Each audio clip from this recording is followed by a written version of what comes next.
your capital with the public is enormous. Trusted, respected. Are you risking anything at all entering the political arena to endorse Kamala Harris? And I think the answer people understand in this time and place is yes. So why was it so important to risk that reputation, all of that trust, all of that capital for this moment? Because I really care about this country.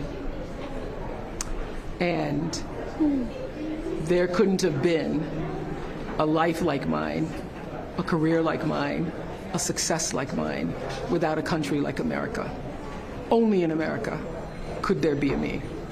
And I feel that a lot of things are on the line, a lot of things are at stake. And if ever you're going to stand up and fight for your country and fight for freedoms that, you know, I don't need the right to abortion, but I believe that the right to control your body and be able to control what happens to you, particularly as a woman person in this country, is essential. It's fundamental. And all of the freedoms that I have enjoyed, the successes that I have enjoyed, I feel that they're on the line and at stake in this moment. And I think there's the bottom line for me is that decency and respect are on the ballot. And I'm amazed because they have, and I did the research myself, and I found out that it was true. They have Planned Parenthood vans at the Democratic National Convention, giving people an opportunity to do whatever it is that they want to do for free. Let me say that again for the people in the back. They got Planned Parenthood vans at the Democratic National Convention. And so when they say reproductive freedoms, or they use keywords as she did in her speech, I want y'all to pay attention to the details, right? Because if we just want to look at the policies, and I don't believe her as far as I can throw her. I know that she lost some weight and she looks good, you know, as far as losing weight. I always want people to be healthy. However, I don't trust them as far as I can throw them because I believe that Oprah is smart and she has some smart people around her. And if you can't understand the policies and that literally there is no difference outside of the fact that Kamala Harris and the Democratic Party want more government federal oversight on you being able to do whatever it is that you're going to do with your unborn. Now, whatever you believe, and these people be saying that they believers and all of this stuff, I don't believe that they believers because if you've ever heard of or witnessed or Google what happens during that particular thing, there's no way that you can say that you look at it the same way that somebody that really lives it and is a saint lives. That's a completely different conversation though, right? Because the policies from the Republican side, and I'm going to say this slowly so that everybody can understand it, the policies from the Republican side and what Trump has literally said is, we don't need more government oversight. This shouldn't even be a federal issue. This is something that the people decided that should go into the state's hands. So if your state or where you live and you participate in the legislative process and the people that represent you in government and the people vote that this is what they want in their state, then have at it. That's why we live in a republic. A lot of people don't think that we live in a republic. We do. We live in a republic. And so there is no reproductive freedoms that are on the line at all. But this is the only talking point that they have. And so they say that they believe in decency.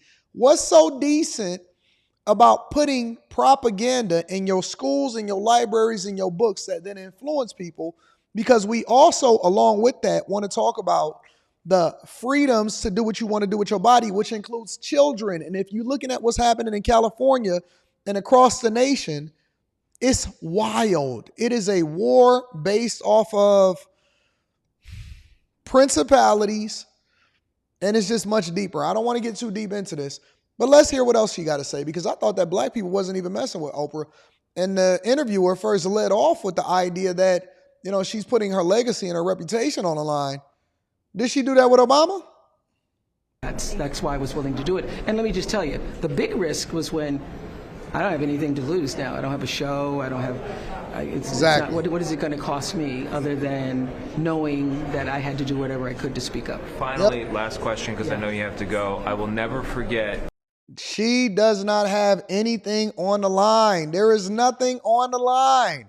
See, when everybody was rocking with Obama because everybody was broke, and y'all getting broke again, when everybody was broke, and I mean broke in 08, 07, 08, that was broke out here in these streets, especially here in Detroit. You was going to go with anything different. And Bush the second was one of the worst presidents of all time. And so when you was broke, it wasn't no risk. But now she ain't cared. Listen, I'm retired. I got my money. I'm chilling. My investments is running it up. I got my network. Everything is going well. There is no risk. So she just answered the reporters, and she point blank told y'all, listen, there ain't no risk. And Seeing you at the Golden Globes, telling the story of being a little girl and seeing Sidney Poitier win an award and what it meant to you. Yeah. You couldn't describe it then. You just said the feeling was amen. Yes. What will it be? What will it mean to you to see Kamala Harris take the oath of office as the first female president of the United States? they already writing You them know, in. everybody uses the phrase all the time that, it means anything is possible. It will mean that the glass ceiling has been shattered, Hillary Clinton talking point, speechwriters. that the ceiling on any potential for anybody has been disrupted. There will be weeping in the streets, and I will be among those weeping in the streets, okay? Women all over the world will be weeping in the streets. It will mean that actually anything is possible, because this is her mother, her father, to immigrants coming to the United States of America. Only in America could Kamala Harris's story be possible. I didn't even know that y'all was still rocking with this, honest to God. Because it's so funny. I'm looking at people acting like Oprah is a second coming again, and I guess all it took was for her to endorse Kamala Harris for president of the United States of America, and the only people that she aligned herself with is the black candidates. Real talk. I mean, if you want to consider her black. I didn't even know that people, man, y'all told me, and I disagreed with y'all. I said, I don't know why y'all would do it over this. Y'all keep telling me she a part of the establishment and she a part of the elite, and y'all wasn't even rocking with her and all of this stuff. Which, like I said, I disagreed with the whole fallout between her and Taraji P. Henson. I thought that Taraji P. Henson was messy. And it didn't have anything to do with Oprah. Oprah just so happened to be the collateral damage, and she leapfrogged off of Oprah's name in order to continue to hammer home her point.